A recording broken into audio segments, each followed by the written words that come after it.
bye ru lo bye ru ai Jubilee mang turi an ron kala kapi te hau kapi zwali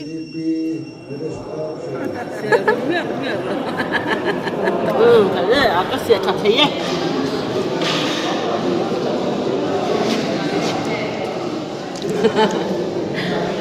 à tụi em sa ta mình bọc quần bày bọc quần là sắm chọc xung quần nhá cây tập tưới quần nhá cây bọc sa tụi đón thế mấy mà là hơi rất đẹp đá lệ đầy loạn không thể đó nhá Hussein nó hơi tệ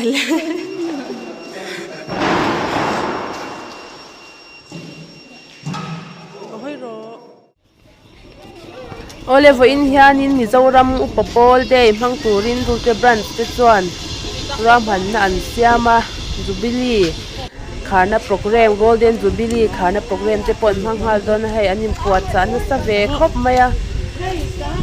tar moi te han tar ve na sani lai lama roi theng hal tur ania anin puat chan na sa ve khop mai với nạ hiền với Jubilee anh man tur tung ka ha ka pura thang hai thu sai du te anh em te kha sai ha ro hey với in hi khovel pum puya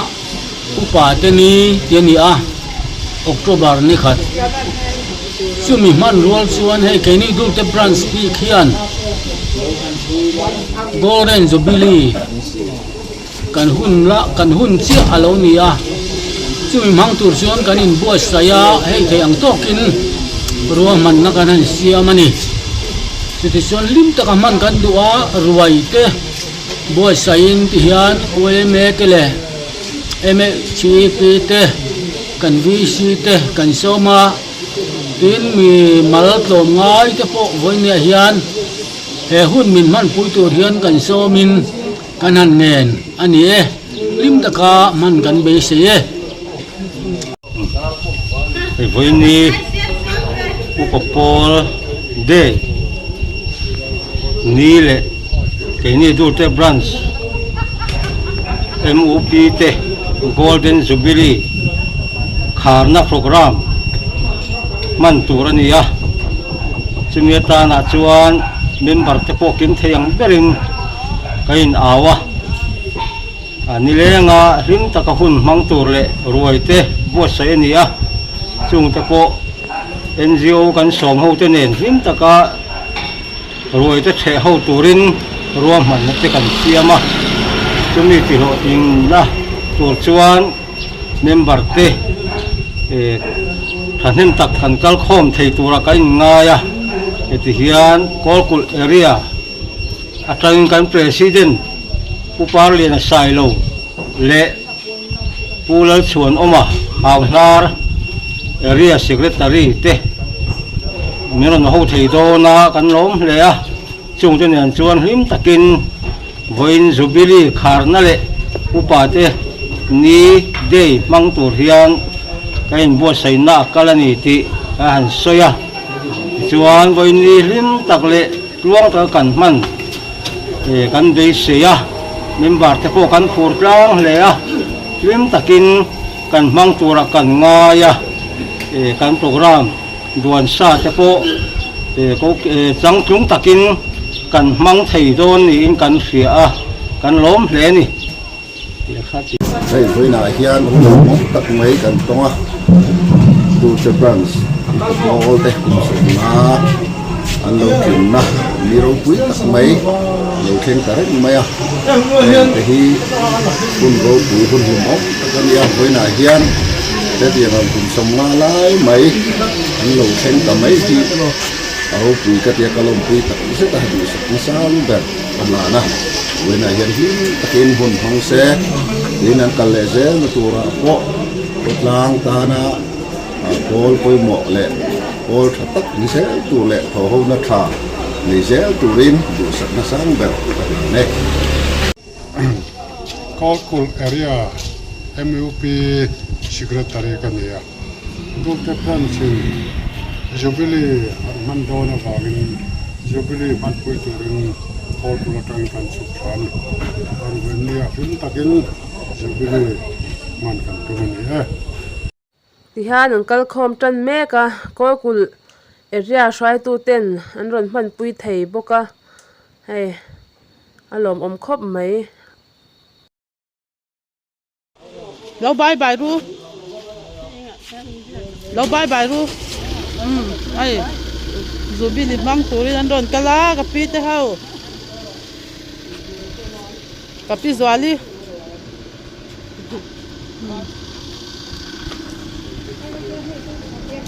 Hello.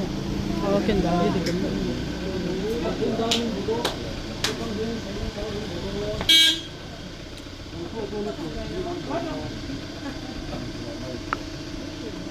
Niki akan kami laulah kalau kandar.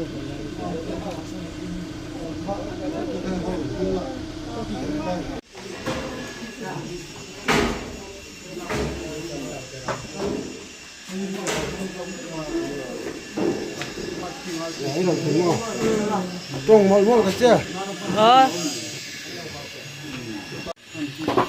khai he lampo he an lo import chan sa khop mai sau lampang duty te kan wai me try tu te pon in pe zau khop mai ai chu lam te a then an lu to then in hnuai laman boka an man na mon hi wai me library hall ania hall pa ngai a chuanin an la sak zo chia lo wangin a man thei hri lawa helai hmuna wai me library lo la all lawa anin puat cha rena sang reng sia he an lom puyom khop mai de mang thean om te ko hi in hnuai lama kan suk khale ri phota hei lungphun hon na ten nei do na wangin in hnuai lama lungphun hon na nei le phot do na ni Tuna hian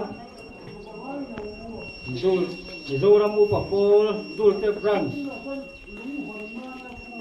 Golden Jubilee lung kharna an nei do na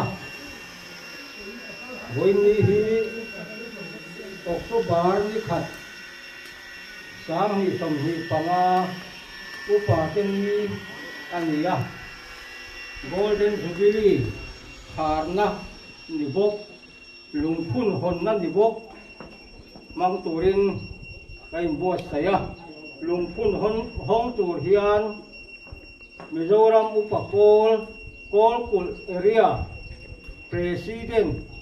u parliana sailo ani hian lungphun min hon sak don ani som halang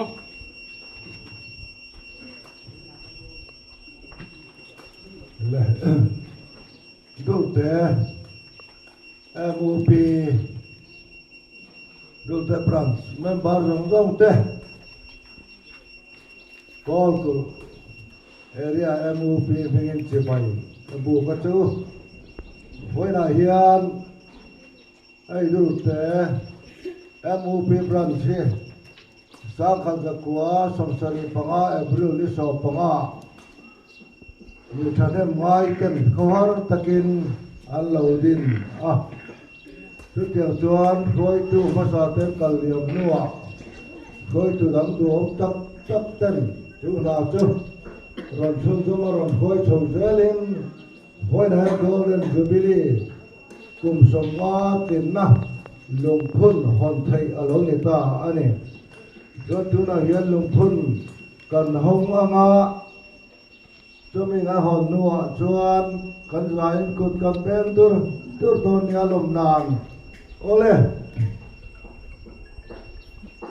cái party ra silo MUP area Kolkul president hian voini hian Dulte Branch MUP Golden Jubilee lungphun chu rim le lo takin ka home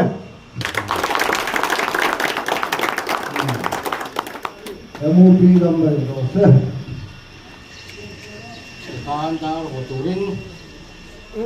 ด้านประตูระพวงประตูระพะถึงว่าพวงอุลตะเอาประตูพระสงฆ์ข้าก็ได้ข้าเอาไว้ด้านประตูพระ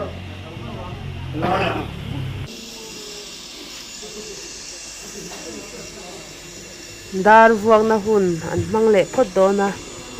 ตาเฮียน ngô lâu liền lâu là tháng lâu là dần thôi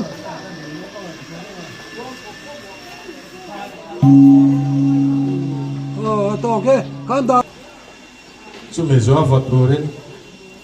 đi sau sang bùi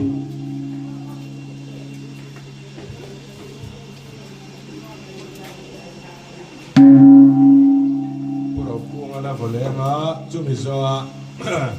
sang bùi vượng gió HK Samo nha nhà tuông sọc đâu PC thăng lù ra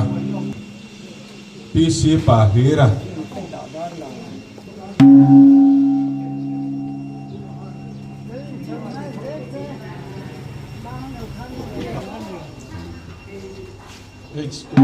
ui à ê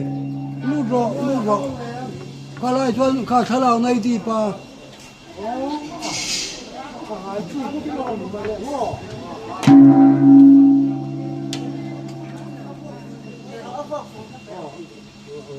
si rau khu mà PC bà hí ra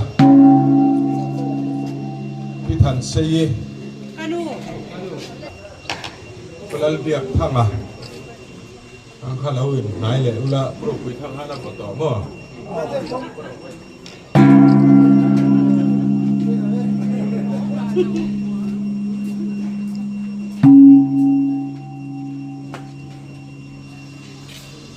hào riêng đi isi pa hira pi than sei pi mal so mi bilal Kulal biak thang si sang ne ya pi zau ni ri bilal engiนี่เอาผมเลยโดนว่าล่ะเขาถ้าเอ็นแบบนี้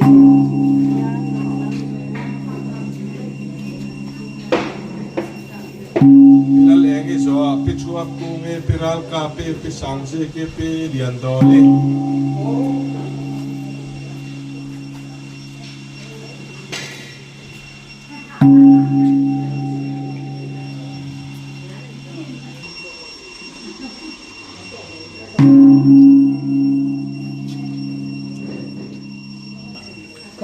cà phê lúc rồi ăn là dễ luôn nhá hey chef raulia na hey hey slow pa ka hey chef raulia na va varo hey slow pa ka lian kiam la wa ke rau enga zoram chuana lal nung thara pi si hing liana ôi nó sụp đấy là cái bài đấy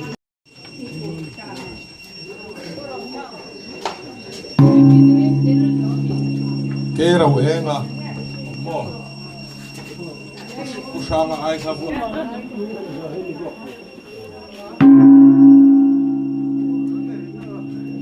zoram chuana lal nung thara pi si hing liana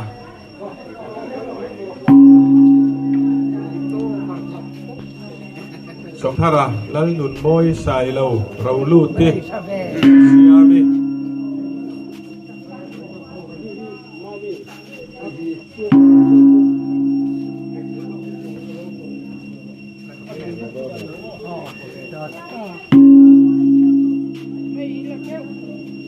video ini nak terus hati-hati.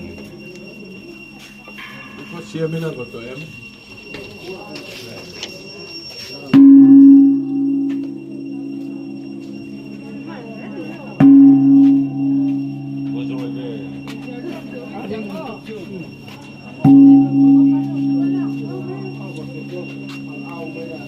PF sâu hinh liền đi, pi đầu tuang đi, pi ăn lăn lẩy khu mi, lăn lồng pui đi.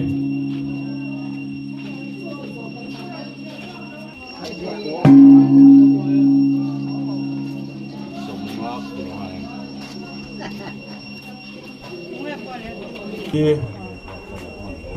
HS sang xuôi à, PC lăn đủ mà, HS bản lý ra.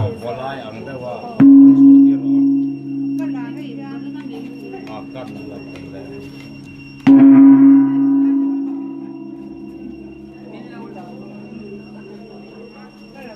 Palmira.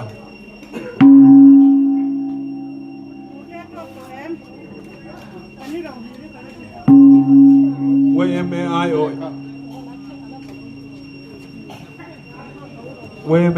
kan tunga han fuango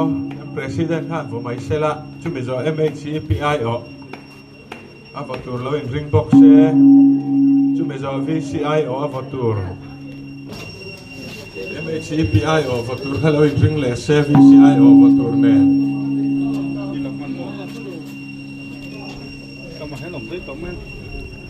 MHCPIO avatur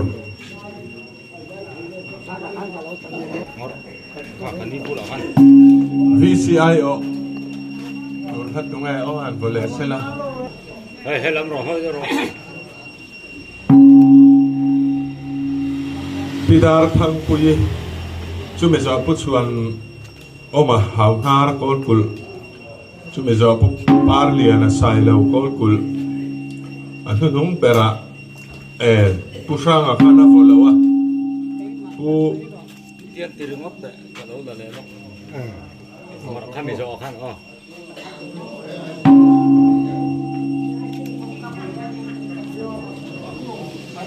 Hello.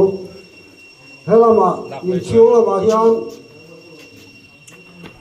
Rồi lúc sau dùng là đar vào cái bộ ca nhìn chiếu mà.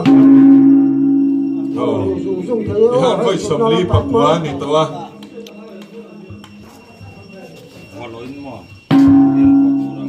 ihan voi somla kan vota Nè hay anh run cái trần cả sụp mấy hay mang tủ để mang tủ để mang cái ru với nia Jubilee. với nia Jubilee để anh mang đồ na đã tung lên thì mò ôi đã kiểu ham bội in lặng thôi thế mấy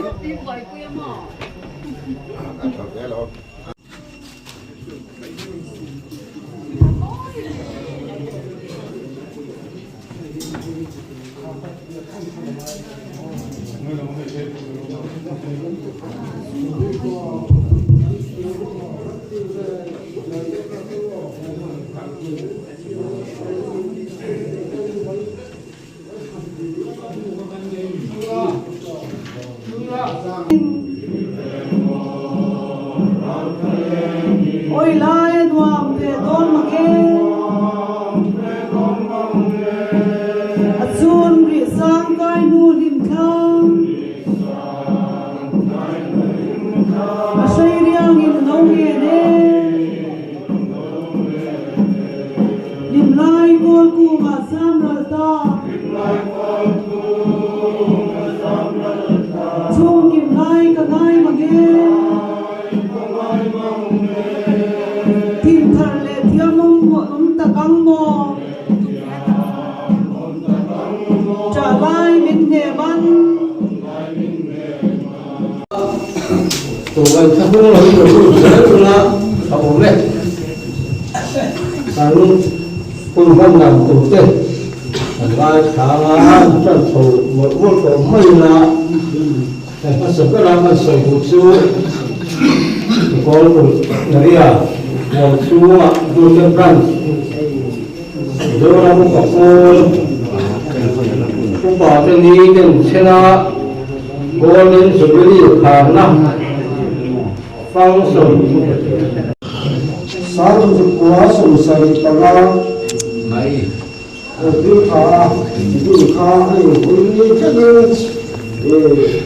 trong đó nó có một cái anh ấy phải dùng hai cái sao con tôi chỉ đi làm một cái gì anh ấy những cái maya bây giờ anh ấy dùng con tôi chỉ đi dùng con cái củaเราtao rồi tôi để dùng cho họ đủ anh ấy phải tập luyện như vậy. Chairman le Kolkul area akan President le Secretary le karon to on Dulte in Dulte branch fly Dulte le từ các trang cần quay tu DCP là bộ y tế quay mê lama cần quay tu tế MCP lama cần quay tu tế là upapon sa umtak local kong tế lupan so Kristanin sebagai kan bujua upani upateni Mizoram pumak mantrin kalau hian upate rodina lulang suana hun kalau hian Dulte kotanga upakan me jong somte zana cibai kan bujua jang dumatangin lampa chulong thuri pula aning lamro athil ti ham tin re free ro ama fakin sai ula hilmat ati zong song ni ro aning thiang ni chuan ula lalpa zong tu te chu lim le o se lalpa chu zong ula achak na ti ro ani chu pan ho ro athil ti ro pui tatte athil mak ti le aro re dan te achialo abraham tha te u akhan zakopwa te u bereng ani chulal pa kan pathian ani a khobel pero rel tu ani atu kan siate kan zata ngal pan mo so se ngai tu pathian leilung pum puhinan chuan ien reng thina yan puya siap ring te na finna tu takipe a chung mang chuani ro puisia te ta lang thina ni keini Dulte kotlang po hi hun rei takatrangin namar poi na in agent kan lo kala chumi chunga chuan Pawl member ina masa omin branch ai hian kan sa nena nang lo che in tharau thiang min mar min som che chung chung sang chu kan lo pa Yesu Krista min kan ni che member le advisor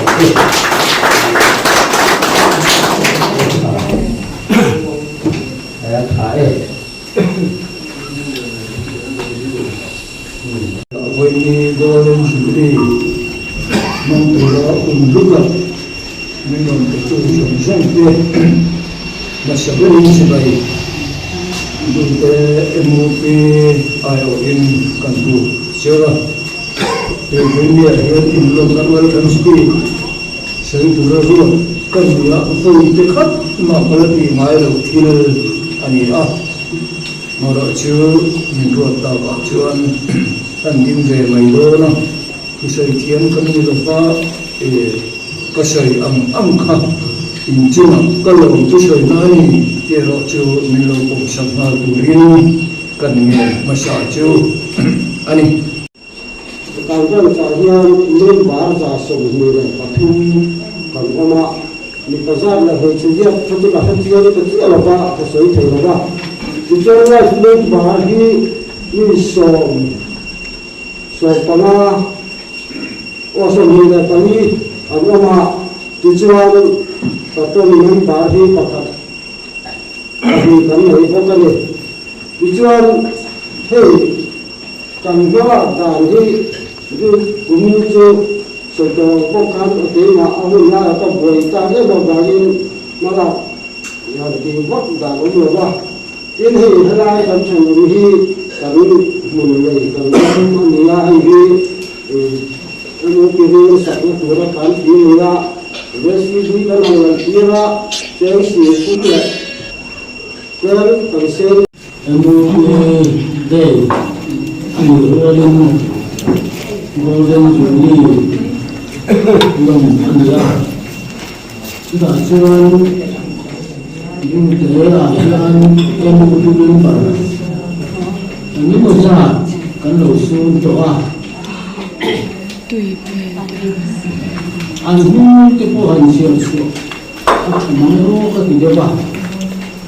các anh siêu rất tari hiện siêu siêu na, mà cái này rất là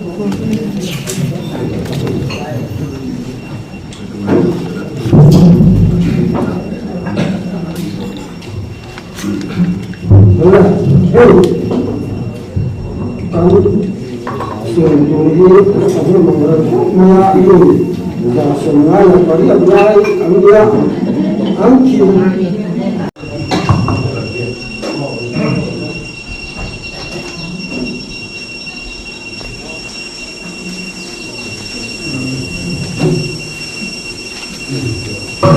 Local area ayan gan pasarin kan mga Dulte hi kan gan tejega amasol kole agan pa tak mai niya rogo eba niya ko kamno masaya kan thayam to local area kan mo pe ni lado jema ni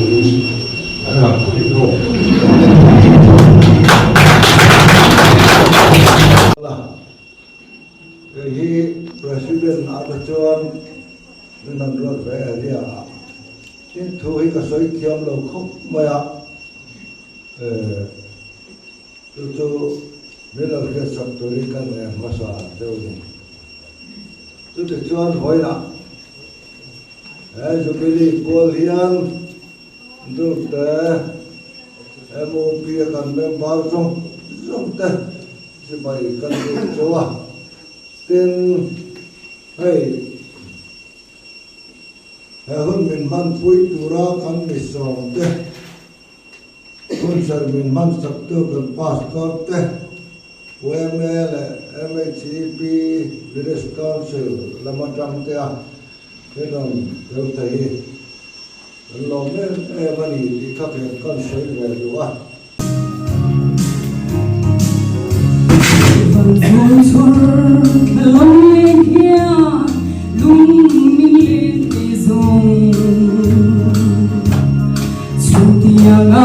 cho kênh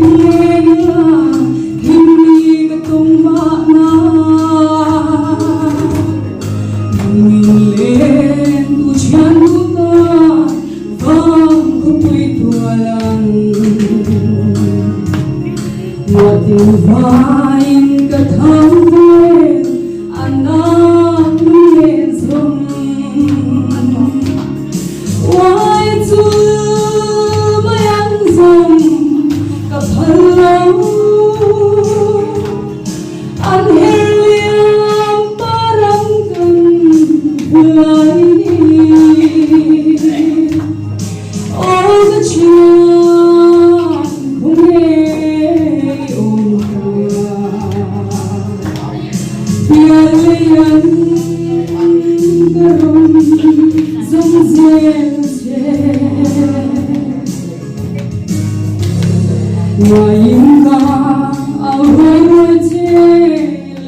những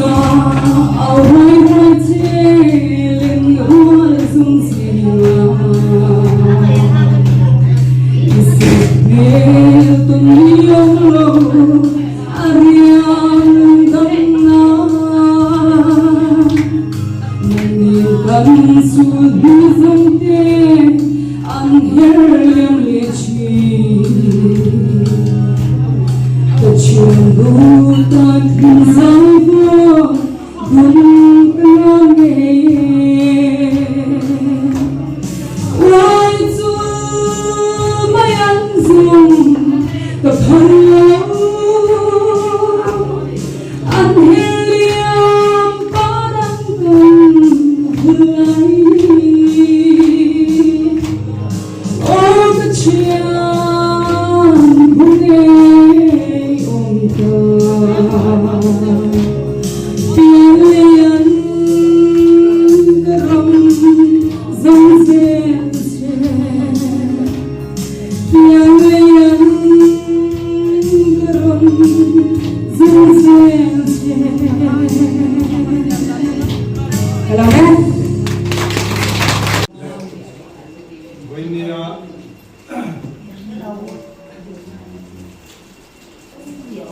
hun ham tura lo kan khom dung song area lama tanga soi turun kalte le elai Dulte kwa kan khatang soi tu kan village council te wene ka thopui te me chi tu soi tu te le ko min ba dung song kan sai chi bai kan bu sewa e wene hen wene a wene soi turin min an te kadin hon kwa na sa ma Pawl anh em gắn sợi về nó trả lại thì ta đều rồi mà thu sợi tiền của hắn không có tính là sợi mà là chưa gắn sợi ăn thế muốn tập mình ngày khác sao cả gắn sợi đây cái tụ ngày là các cháu mai có đi xem nó sắp đến gắn mà mình đã sợi ăn các con đi Jubilee chỉ vài buông na để dân sen đi bộ chỉ vài buông na vậy mà trong cái năng làm nó sắp đến có tăng gắn President kan onding mai sarap aning lagi ko niya.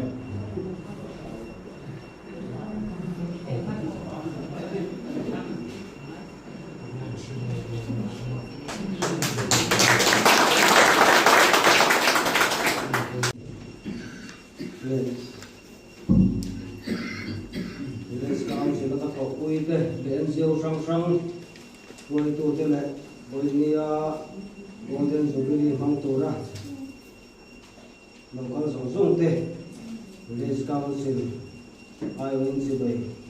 kan buộc đủ, sewa, với golden Jubilee, le upa teni, dibok, imam taka, him taka mang turin, đủ sakna,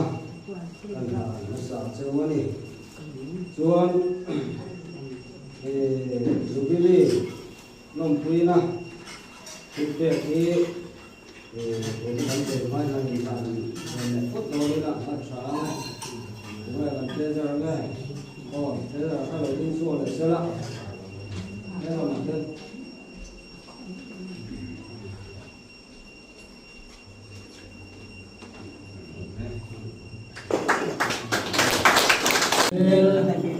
Kan zinga mutu untoro masila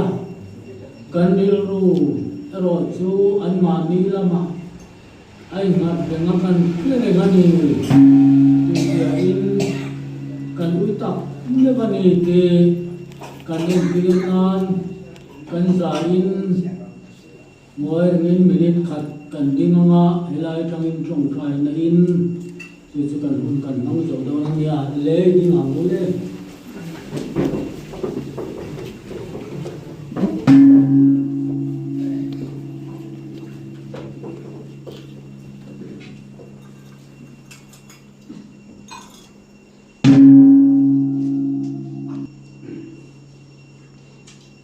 lalpa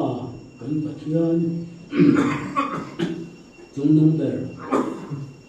hey vaina keni Dulte langa MOP member golden Jubilee nanga un mangme tehi imal som na le ikomai na kandong kan ti rualin kan hun kal to lam kan ngai tua hoina kan zinga tel be atana kan du tak te kan thim lumina a thei bir lo chu ti angam mi chu mi za le som li le kan lam mai kanan suna an ma ni lama kan rilru masa takina kala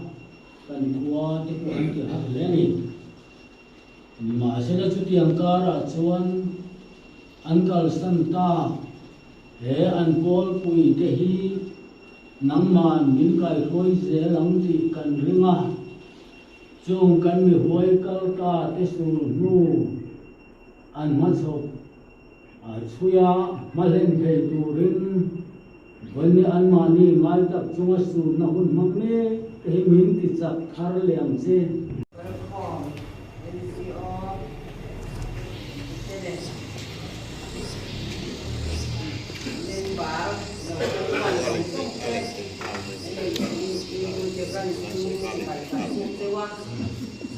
ini ayah tu sengkiam kan ni lah bah, sengdan kok kan kiam don lah bah tu kita kan ini si tu sengturin, dan kicauan dia, job tak ini tu si nak, ini harus kita, setiap tu kan kita memang job dia kini yang dan tuan, job tu waktu saya si lawang kan harus set tona, masih ini terus tona kita. Kan macam langsung tu dengan ini akan handling betul ni Juan ni ini golden Jubilee kan mang ani ada orang memang ya Juan dalam penginan Juan tu tekan sini bikin macam ini dalam kamdong masih kan dengan cuma kan jen dan kasih orang saksi lah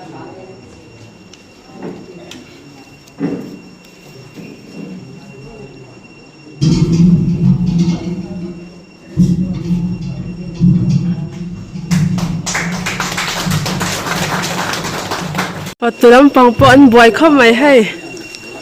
an siam mup mai ki hola khen chogan ai dona hola khen roi che tur ania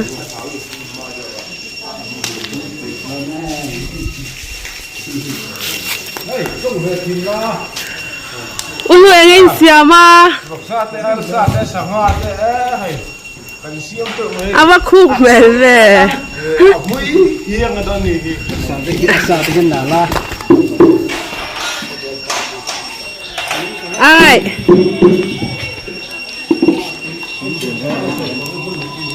kan nakina abu atwitter lawa asir berami ki nge ulu kami arsa kami bok bombay bok bona sam chok chung ko nya cái tập tuyến của mình cái bọc sa tôi đón lấy mấy mà là hơi lúc để phát tuli dar sa hoa po lo mani phát tuli dar này hi sa nga ku atui nó tăng atui vía wang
tuna hian branch president in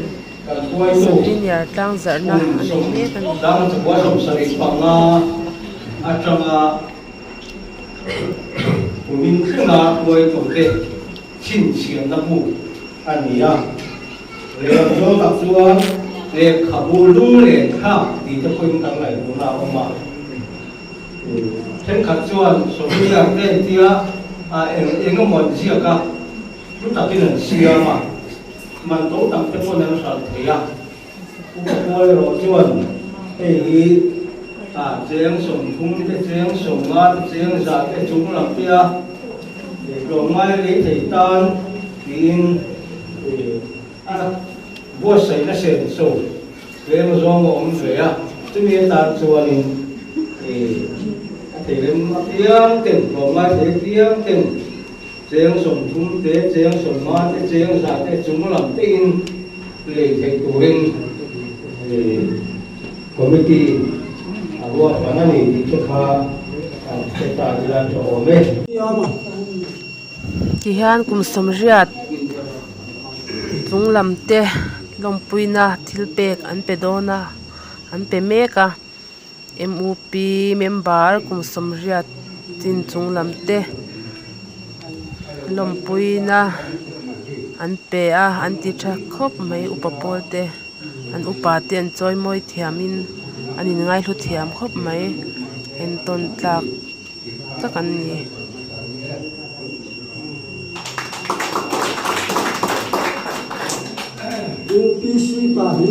heng lompuina te choi moi na te dong thei tura risel na ten nei te hen lompui ama helai hmuna an choi moi na don tur te dong thei ten an ron kal thei te hi an fak om khop ani an la chak tha a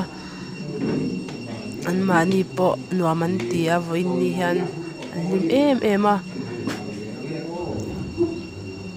an dei te an Jubilee ten na sipo yama anin thurwal khop mai upapol te pathian mal som na te an tuma me dam na te upa te hi engko nga po choi moi thiami lo pui mo em choi moi thiama an fak omin an enton tlak tak zekani upa pakhat a boral hian library pakhat a kangal angani tel lo tia upa te an choi moi thiamin an ngai hlu thiam thina keini poina kan thalai jok te poina keini ayo pa ku upa te kan ngai poino kan da poina le nan kan lak te po kan ngai lein ka sia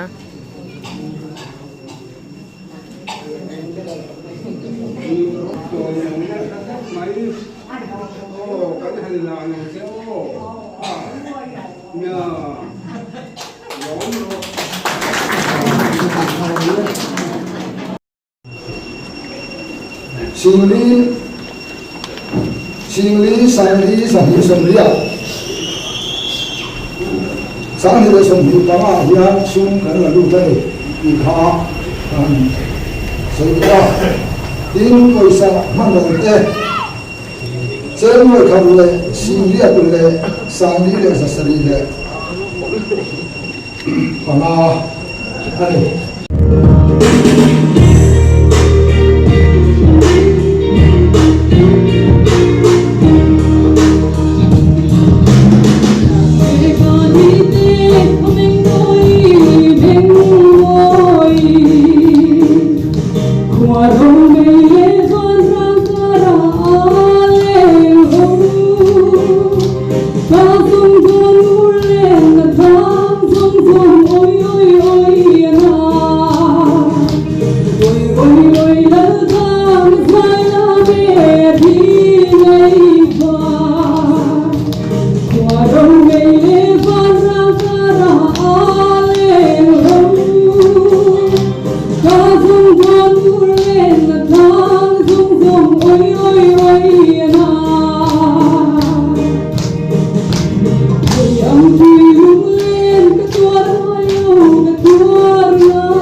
Golden Jubilee,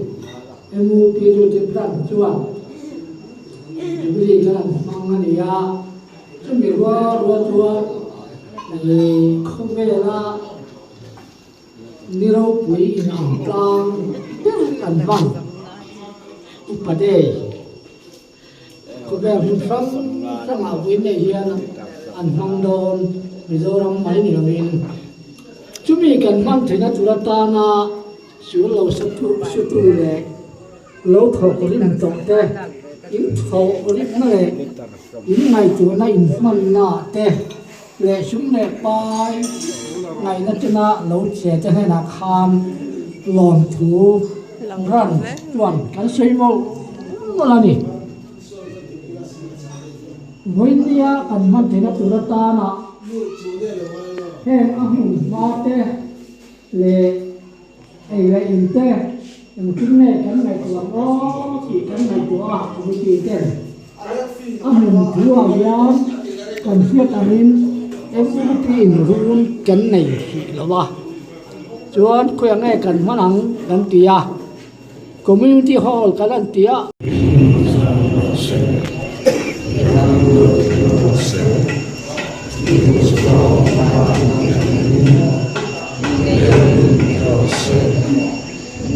Pawl hian Jubilee roi che dona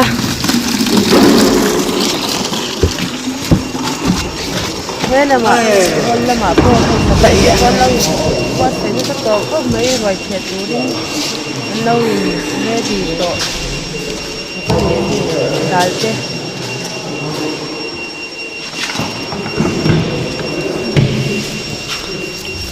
dal le dei lo kan the da nya so sen na hai tel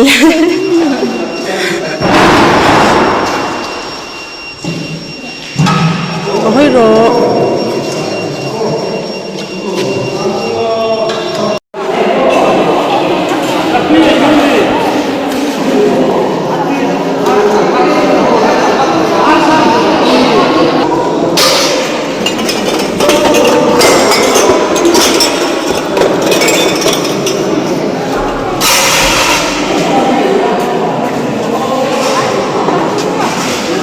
thế là mà hiện arsa lệ sahra bok sai thei lo tan khu lama khu tu do ve thei lo te chon pe ma sa a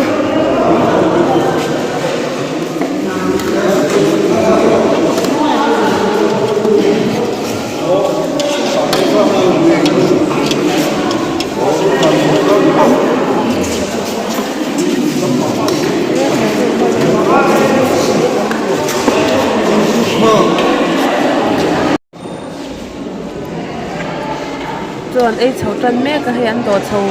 đồ cái chầu mẹ cái trên ăn đồ toa trên là đồ mẹ cái đồ lâu tiếp buồn lo mà khu là mà tiếp buồn là chua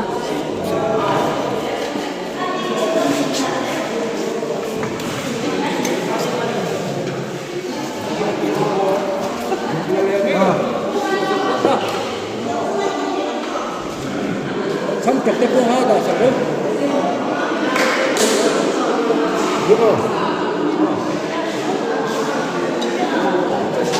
ấy treo đâu à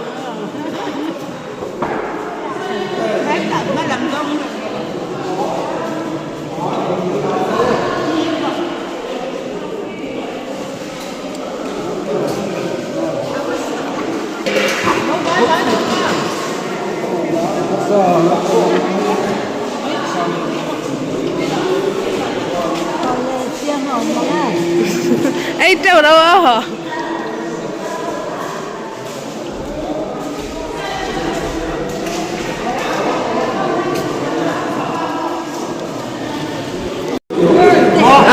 đây đâu bye bye rồi lẽ cho đó tụi hậu không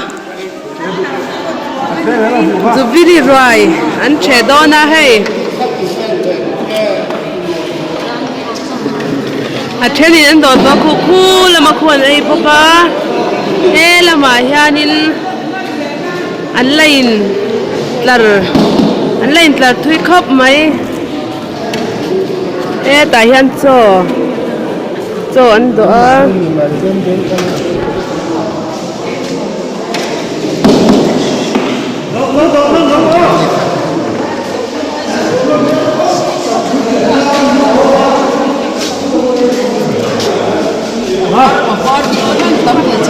ôi hay thế mình vẫn tung về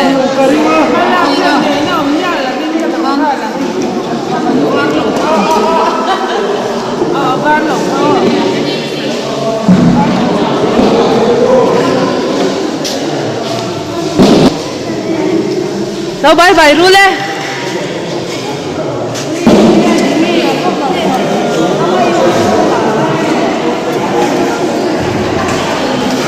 đi là tầm tôm mẹ mà nghe đi là bắt tôm tôm về anh núp Arse này đó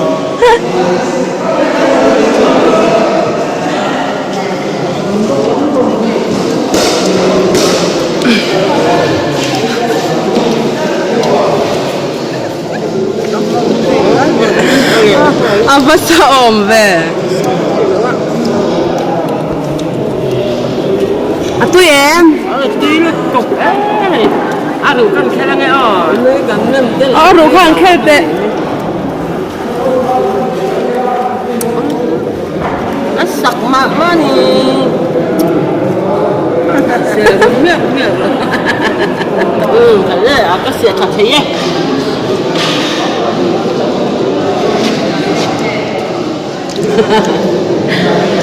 à tụi em cần lấy thấm chuột rồi đi là trăm tổ bốc ấy đâu đó xem tuy không này à dai đi sana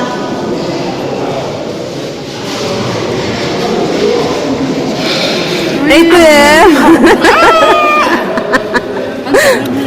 ơi này tụi em mà mình cha về u lo tuy xem tuy không có mò hay qua đâu mà lại nghe nó qua đâu rồi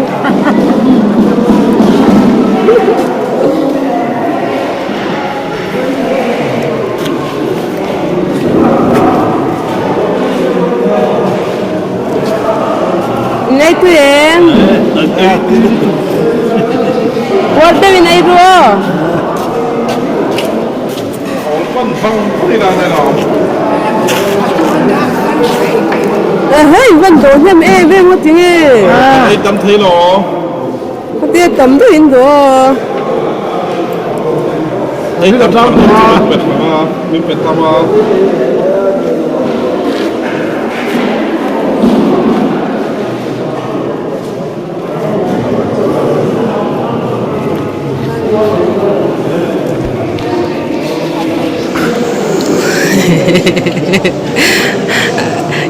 trap to em sai ngay là mà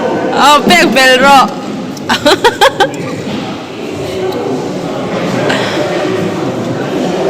ilom mà nghe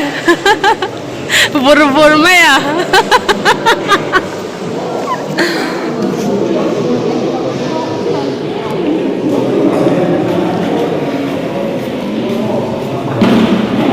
đồ tiếp con lộm dễ kì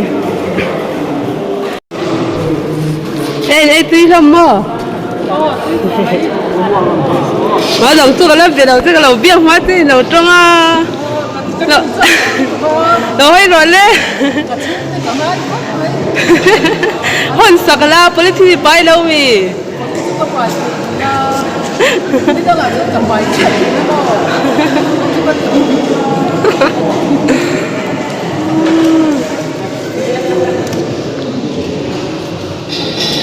ông bal puk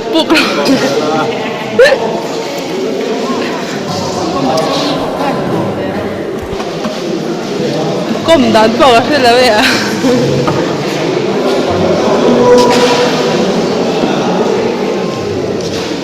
bye bye ru tôi lấy bye bye ru important tem ini na rai tôi có số xe